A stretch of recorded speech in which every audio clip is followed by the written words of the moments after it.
Hello Kingdom citizen and welcome back. Hope you're doing great. In this video we are looking at the secret to overcoming death, more specifically the fear of death, how to overcome the fear of death. So how do you know you're afraid of death? Well, how do you feel about these questions? If I ask you, if this was your last day on earth, how does that make you feel? Right? Seriously, think about that. If you are sleeping this night, not to wake up tomorrow like you are going to die, you are dying, does that bring up emotions of peace and calmness, or is it emotions of anxiety, or is it worry about some things you felt like you should have done which you haven't yet done? Or maybe overall you're just worried about what happens in the afterlife. Perhaps you feel that you're not in right standing with God and things might not go exactly pleasantly for you on the other side. Or like a few people in the world, that actually means nothing to you. Well, but it's quite unlikely that is the case if you did click this video to learn about the secret to overcome the fear of death. But anyways, Ecclesiastes chapter 3 verse 1 and 2 reads, King Solomon says, "To everything there is a season, a time for every purpose under heaven." Verse 2, a time to be born and a time to die.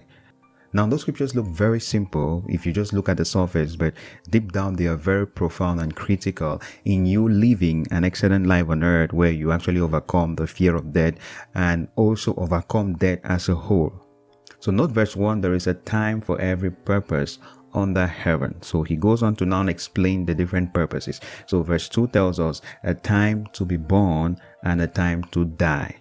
The first important thing to note there is that the time to be born is the same as the time to be alive, because from the moment you're born till the moment you die, there is something that happens in between, and that is life, or you are alive. It's not just like a time to be born, like you're born and then a time to die and then immediately you die.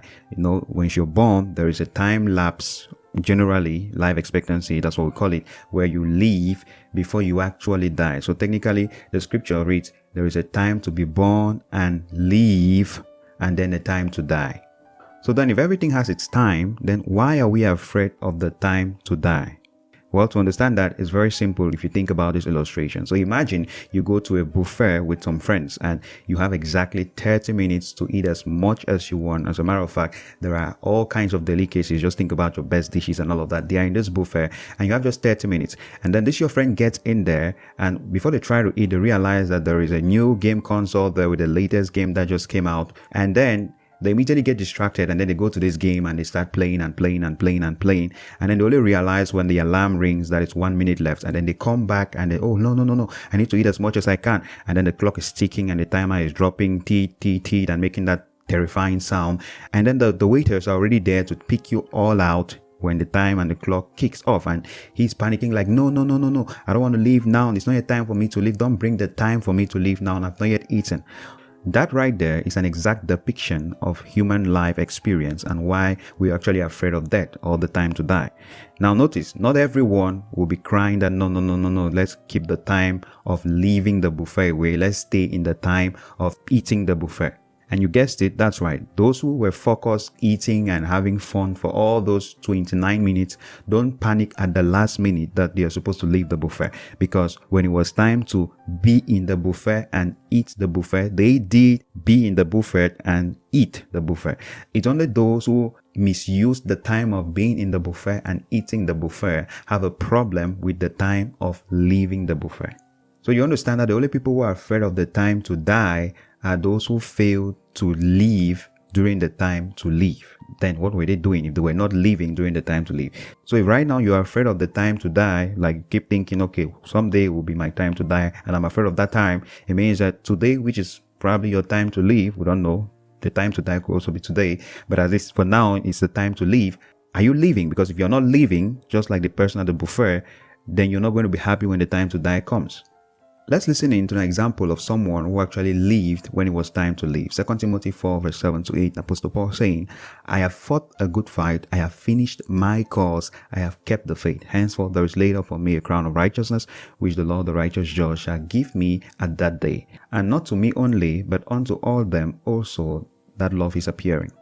And then 1 Corinthians 15 verse 10, he says, "But by the grace of God I am what I am, and his grace toward me was not in vain. But I labored more abundantly than they all, yet not I, but the grace of God which was with me."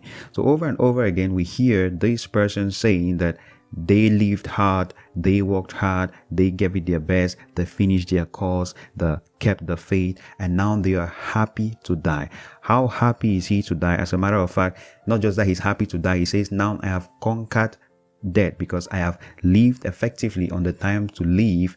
I have no problem with the time to die. And how much control does he have over that? Philippians chapter 1 verse 23, he says, for I am in a strait betwixt two, having a desire to depart to be with Christ, which is far better. Nevertheless, to abide in the flesh is more needful for you. Whoa. So technically, this is someone who has gotten so comfortable and in charge over death that they are weighing the two options of life and death in their hands. So he's saying, I have really finished all the work I had to do. So now I can happily enjoy my time to die. But then I'm thinking, perhaps I should stay a little longer to help these people. So he technically has conquered death.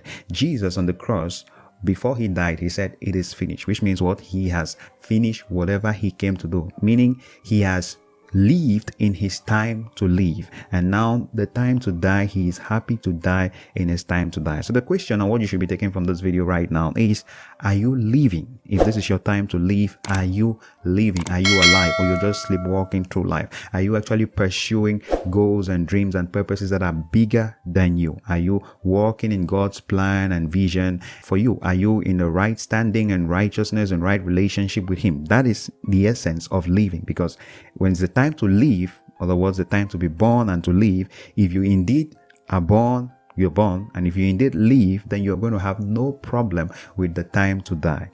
Now, many people get to discover this only when they are in crisis. That means the sad reality is that this only dawns on us when we're in crisis. And for me, for example, several years ago, it took me being in a very, very tumultuous and unstable flight for me to realize that I wasn't fully living. Okay. And so when the aircraft shook in a kind of way that everyone was screaming, in the split second there, I thought to myself, wait a minute, all that work I procrastinated, if I had done it, I'll be happy to die. If this is it, I'll be like, well, I guess that last project I just completed was my last. That's what I'll be remembered for. I'm happy to die. But I had procrastinated on the project and it was not finished. As a matter of fact, I had it with me uncompleted. So I had not lived. So I couldn't embrace the time to die happily. Well, thank God I'm here and I did finish the project. And since then, it has changed my perspective. But the thing is, you don't have to wait for a crisis to actually push you to start living, because the time to live is limited. Eventually, the time to die will come and you better be ready.